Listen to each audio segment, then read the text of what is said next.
Order, order. Hello and welcome to Reporters Without Orders, a podcast where we talk about what made news, what didn't, and some things that absolutely shouldn't have. I'm your host, Tanishka Sodhi, and joining me from the studio are three journalists. We have independent journalist Astha, Tapasya from the Reporters Collective, and Basant Kumar from Newslaundry. Hi guys, thank you for joining us. Thank you. Tapasya has come for a Newslaundry podcast in the past, and she's going to now tick mark all the Newslaundry podcasts, and Astha will also, I'm sure, be back soon. In their latest work for the Reporters Collective, Astha and Tapasya have investigated how Haryana has weakened the Pollution Control Board in favor of industries to climb up the centre's ease of doing business rankings. Basant's story, meanwhile, is a scoop on BBC India's new avatar in the country that comes in the heels of the central agencies cracking down on the news organisation. Astha and Tapasya, we'll start with your story. This is a very extensive investigation you guys have done. Would just like to know, how long does it take to do a story like this? Like, when did you start this story and when did it finally start to shape up? I think it took us around a month to starting from thinking about what all do we need, and finding the leads and then joining the dots and all of that. Right. I mean, you have documents, you have RTI responses, and I think ground reports as well, right? So it's a 360-degree report. And I think the crux of the story can really be understood with the one line that an official told you, which was that many of their seniors across the office who were lined up for punishment had become scapegoats of a broken regulatory system that favors industry over the environment or its own officials. So can you just break down the story for us and what exactly are the consequences of it? Any pollution control board, like Haryana's also, the pollution control boards are supposed to look after the environmental norms, and they are supposed to work as a watchdog. But in this case, and I'm sure across India also, the regulations were constantly weakened, and things were changed just to help the polluting industries. And this was done with the intervention of CM, and I'm sure we'll discuss it over some time, how the CM's office interfered and weakened the pollution watchdog to climb up the ease of doing business ladder. Okay, and you said that they slowly weakened it. So did the dilution happen over a period of time, and what is this period of time? They were mulling over the changes a month before BJP came to power in Haryana. But once BJP came to power, these changes were gradually made. And from, I'll give you one very small example. The central acts of Central Environmental Acts, the Water Act and Air Act, they give the officials 120-day limits to do their due diligence and then give permits give consents to operate and consents to establish to any polluting industry. But over the time, Haryana has reduced that time limit to 30 days.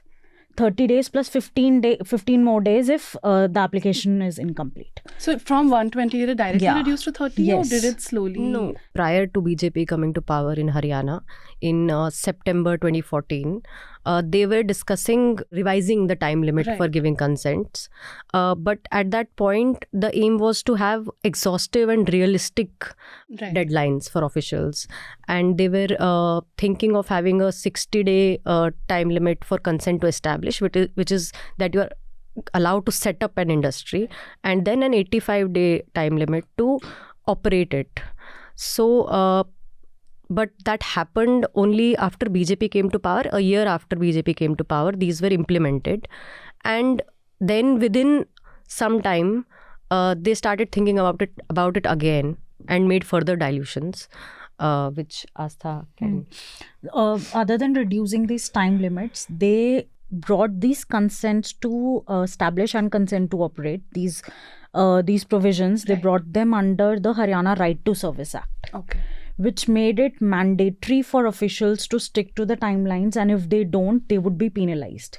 There are many officials in Haryana State Pollution Control Board which have been charge sheeted if they have, even exceeded the time limit by just one day. And this time limit includes the public holidays, Saturdays, Sundays, and all of that. And how big is the board? I mean, how many people are there? And I know there are vacancies also, as mentioned in your report. Can you elaborate on that? Yeah, see, in terms of vacancy, there are around 63% posts which are vacant. 50%, 49-50% of them are scientific and technical posts. And the board has 24 regional offices, but almost every office is understaffed. Okay. And what are the major consequences of dilution such as these on the environment? Can you elaborate on that? These dilutions that happened, this board was brought under the Haryana Right to Service Act. A notification was passed which restricted the time limit to 30 days.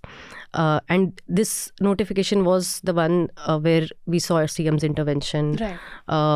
And we found this through internal records of the Administrative Reforms Department that said that the CM has desired that and they also called it services.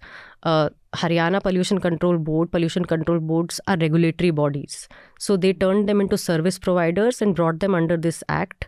With CM's direct intervention, he repeatedly wanted this to happen. He had earlier also said that this should be 30 days. We want to top the ease of doing business rankings. So this happened, and the repercussions, as you have asked, are that first on officials, the boards are severely understaffed, 63% vacancies. The officials have a lot of other work to do.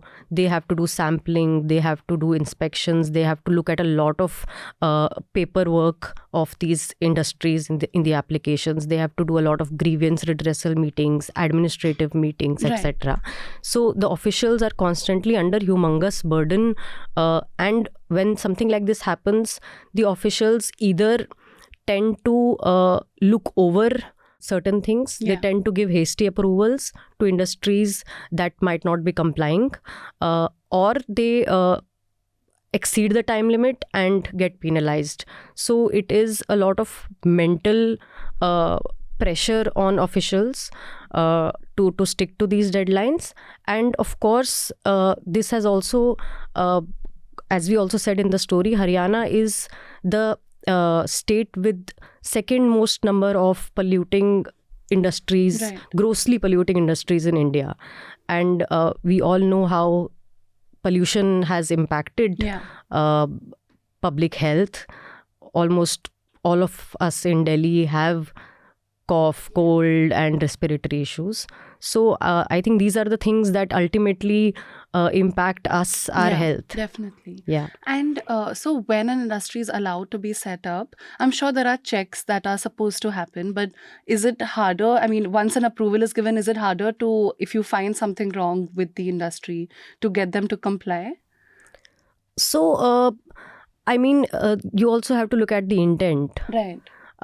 There are checks in place, industries, there are compliances that industries have to follow, but there are random inspections that the board does to see if an industry is complying.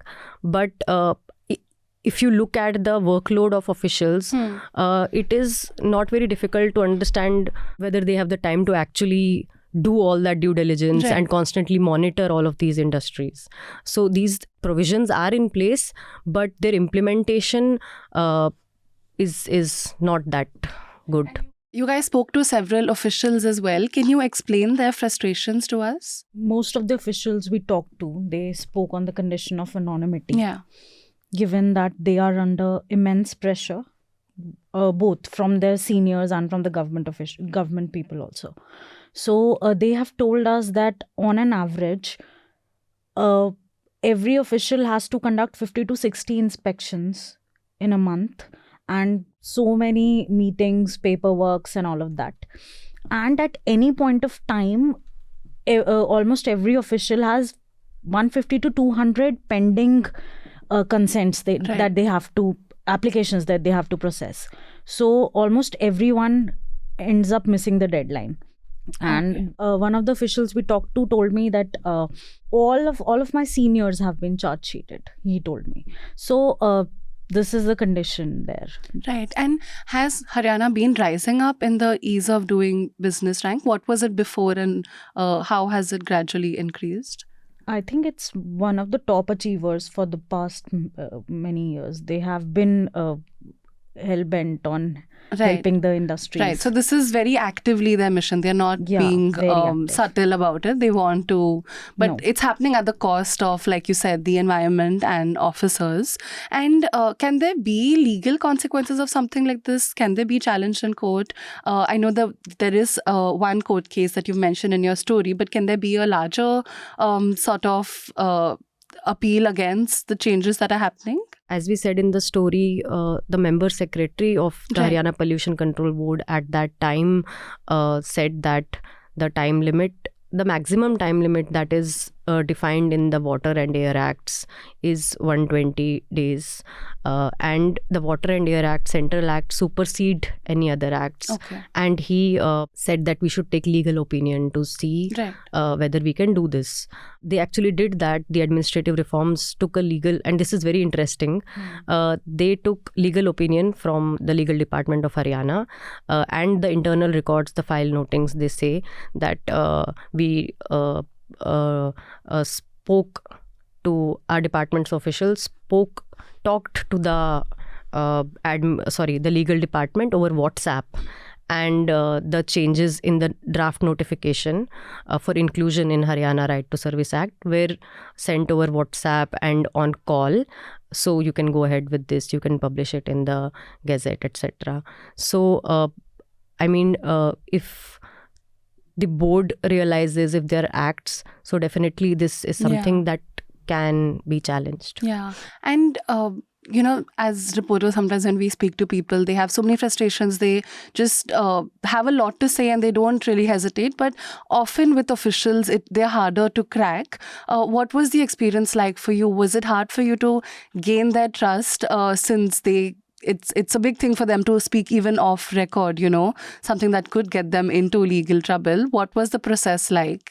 I met an official who wanted to talk about it and gave us some information, but it took a lot of time to actually gain trust and get relevant documents from him. And he also put us in touch with other officials. But there was always you could see that these officials are scared. They would tell us that anonymity, or they would hold back from sharing certain information. There were officials who did not speak to us. We constantly, Astha was after an official for a long time. He would say, let's speak on Monday. Then we would text him on Monday, no response. You can sense the hesitation. They want to speak, but at the same time, I'm sure they fear the repercussions. And what has the response been after the story? Have you guys faced any backlash? I know that you all received a response from the board after this, correct? No, we received a response from Haryana's Right to Service Commission that looks at the Haryana Right to Service Act. And the response was also quite interesting, that this is a very great move and a praiseworthy move. So that is the response. Haryana Pollution Control Board and the Admin Reforms Department, CMO, have not responded to our queries. And is this something that is happening only in Haryana? Have there been investigations that have highlighted this happening in other states as well? Over the years, many states across India have diluted their pollution control boards. Wow. I was reading very recently that Andhra Pradesh and Gujarat and I think Karnataka also, they have introduced third-party inspections. So the officials don't have time and don't have the capacity to go to the ground and do their inspections. So they hire people to do the inspection, so that can easily be manipulated. See, they are doing everything to serve the industry, so it's ease of doing business is happening, but at what cost? That and I mean, it's also a little hypocritical since it's happening at a time where we are really going ahead with climate reforms and speaking about climate change on global platforms as well as a country, but internally these are the things. And I'm sure this may become a precedent, right, for other states when 1-2 states start doing it. So one important point is that this happened after the center came out with Business Reform Action Plan in 2016. All the states were sent this Business Reform Action Plan to ease industries, ease up work for industries, to make these regulatory bodies service providers, and have a specific timeline.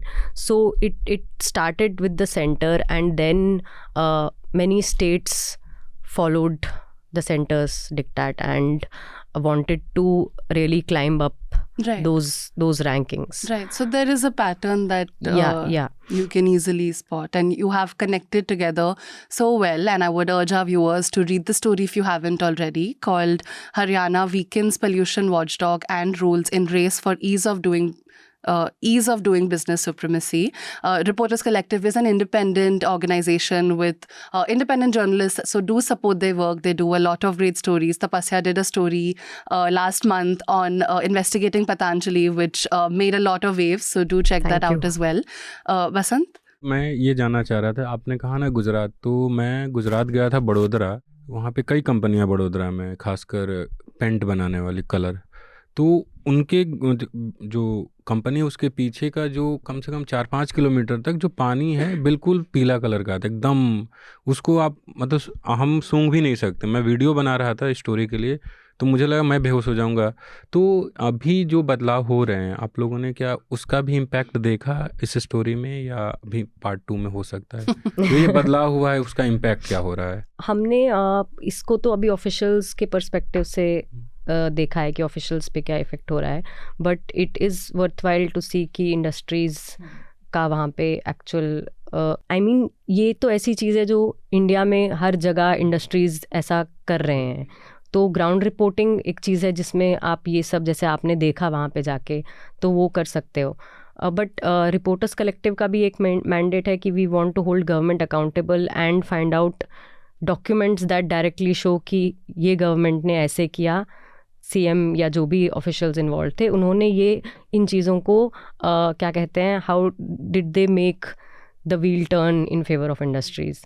But बिल्कुल इसके ground reporting भी बहुत important है कि वहाँ पे आसपास के लोगों पे क्या इफ़ेक्ट हो रहा है, and does deserve a lot more attention from journalists from us. No, this is a unique lens though, looking at from we often don't see the burden on officials because we're looking at the end results, which also is important, but this definitely has a lot of value as well. And like you said, that is like the whistleblower, these documents that really connect the two things together.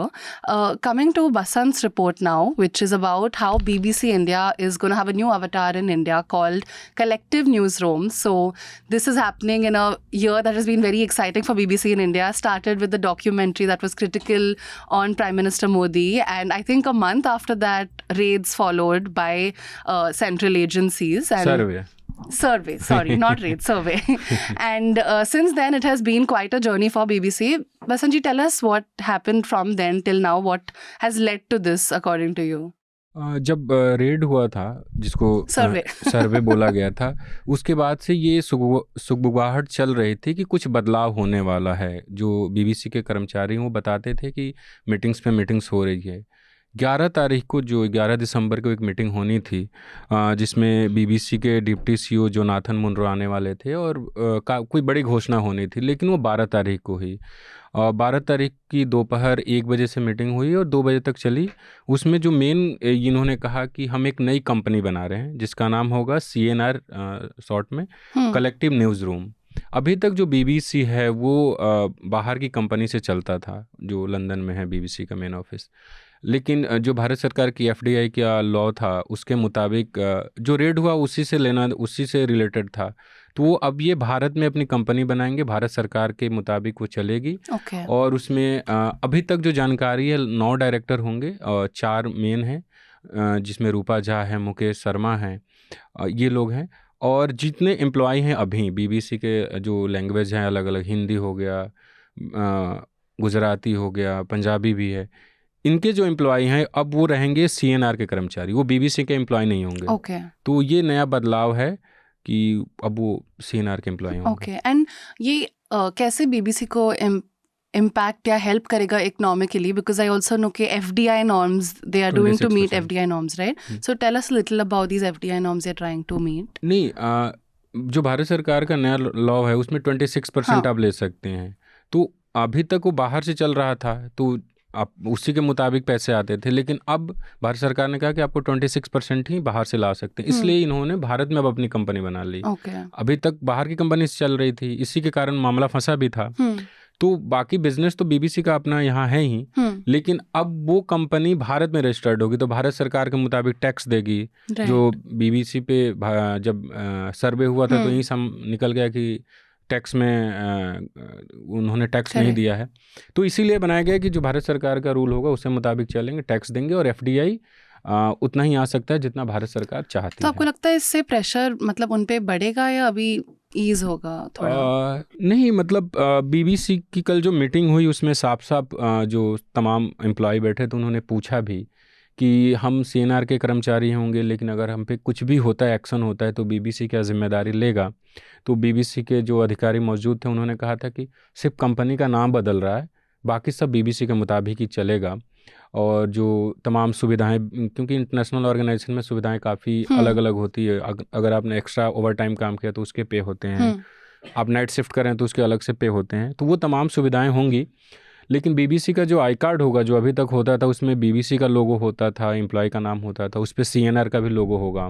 और आपने काफ़ी employ से बात की थी, मतलब are they concerned about the changes this could bring to their employment and the content, the journalism that BBC is known to do? सबकी काफ़ी चिंताएं हैं। सबसे जो सर्वे हुआ था उसके बाद से ही बीबीसी में काफ़ी लोग, जो हम लोगों के एज वाले एम्प्लॉय हैं, उनमें एक टेंशन है, क्योंकि बीच में क्या हुआ था कि जो टॉप बॉसेस थे उनको दिल्ली से बाहर शिफ्ट किया गया था, दिल्ली से बाहर उनको जिम्मेदारी दी जा रही थी, तो उनमें चिंताएं थी कि जब ये टॉप बॉसेस जा रहे हैं तो हमारा क्या होगा। लेकिन कल जो मीटिंग हुई उसमें उनसे जॉब को लेकर भी सवाल हुए कि क्या जॉब कटिंग होगी, तो कहा गया कि नहीं, भारत में लोकसभा का चुनाव है, उससे पहले ऐसा कुछ नहीं होने जा रहा, आप लोग चिंता ना करें।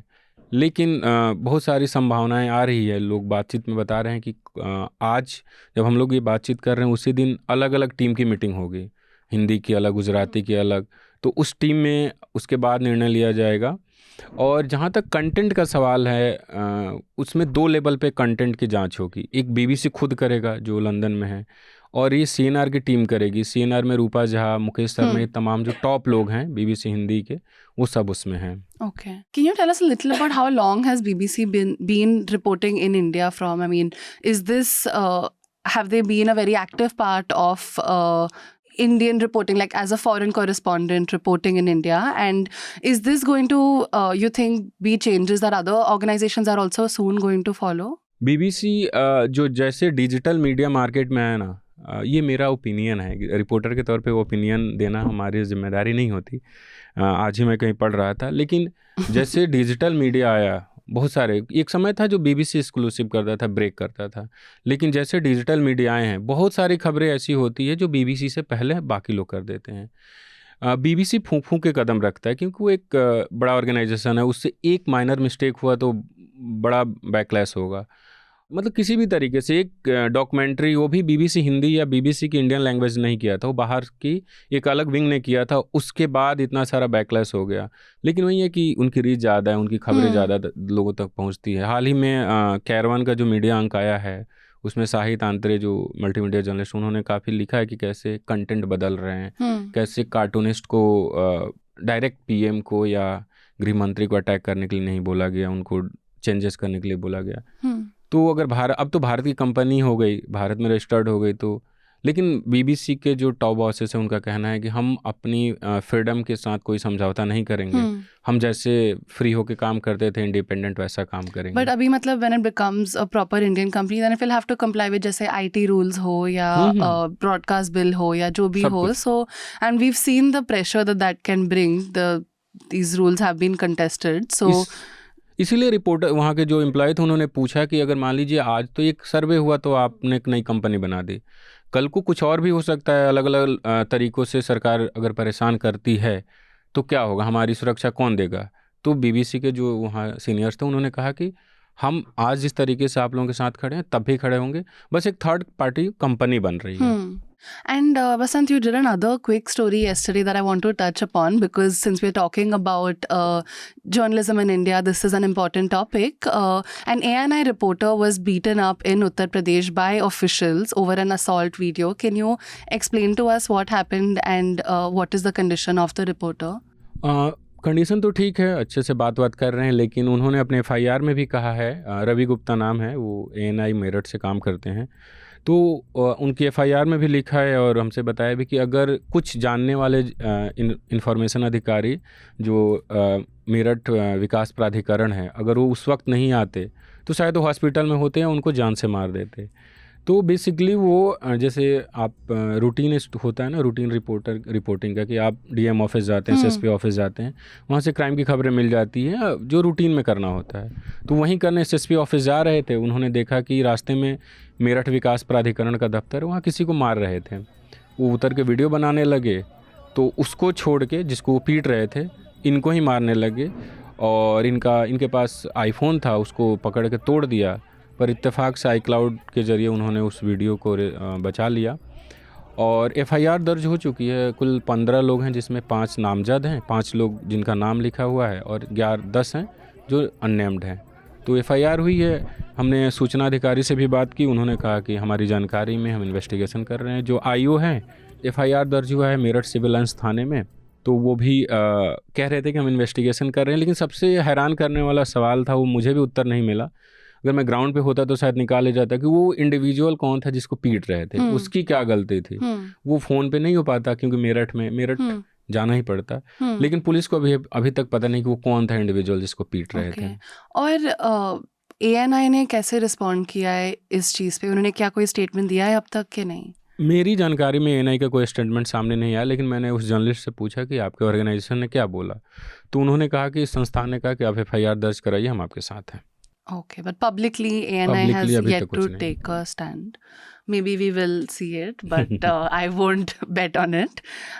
We now come to the last part of the podcast, where we are going to ask our reporters to give us suggestions for the viewers, something to read, watch, listen to, anything. So Basant, let's start with you. Kairwan का जो अंक आया है, मैं अभी part 1 मतलब BBC वाला पढ़ लिया, और उसमें संसद TV को लेकर भी काफ़ी डिटेल में लिखा हुआ है। मेरा बड़ा पसंदीदा चैनल है, मैं उस पर स्टोरी करता रहता हूँ, तो उस पर काफ़ी डिटेल में गए हैं। तो कई सारी जानकारी जो कांग्रेस के ज़माने में हुआ करती थी राज्यसभा लोकसभा TV चैनल में। तो आप कैरवान का जो मीडिया अंक है वो पढ़िए, वो भी इंडिपेंडेंट मीडिया है, उसको भी सहयोग कीजिए। Definitely. Astha? Yeah. Recently I've been reading, I just finished Gandhi's Assassin by Dhiren Keja. Okay. It's a great book. An evergreen. Yeah. And tells you how these organizations were trying to throttle democracy much before they came to limelight. Okay. And Tapasya? 2 broad recommendations. One is for everyone to read stories by the Reporters Collective, Newslaundry, independent media organizations that do great work. And second, there is this Studio Ghibli movie called Princess Mononoke. It's on the conflict between nature and development, mining, etc. It's a great film to watch with rounded characters. Please do Where watch. is it available? Is it on Netflix? I think it is. Okay, great. I will definitely check it out. I'd like to recommend a story in Economic Times by Shapali Bhatt called An Invisibility Cloak. It's a very interesting story about how masks have given people the ability to turn off their videos even outside Zoom calls, and they've become a tool for many people, especially women, to hide their identity and emotions from people in the society and the circle. And after reading this, it really just struck me that this is something I think I and we all have done so many times. You know, masks have just been a way to escape. So it's a very interesting trend story that I'd recommend you read. And before we sign off, of course, I would like to tell you guys to read stories by the Reporters Collective and Newslaundry, because the work we do is possible only because of your support. And because it's a festive season, we also have a special Christmas offer for you guys. We have 2 Newslaundry hampers that have a lot of our interesting merchandise. at discounted rates. So do avail of it by heading on to newslaundry.com/Christmas order. And with that, this podcast is adjourned. Journalism at Newslaundry is powered by the public, because when the public pays, the public is served. Visit newslaundry.com/subscription and pick a payment plan of your choice. Pay to keep news free and independent. Your future, and indeed the future of democracy, depends on it.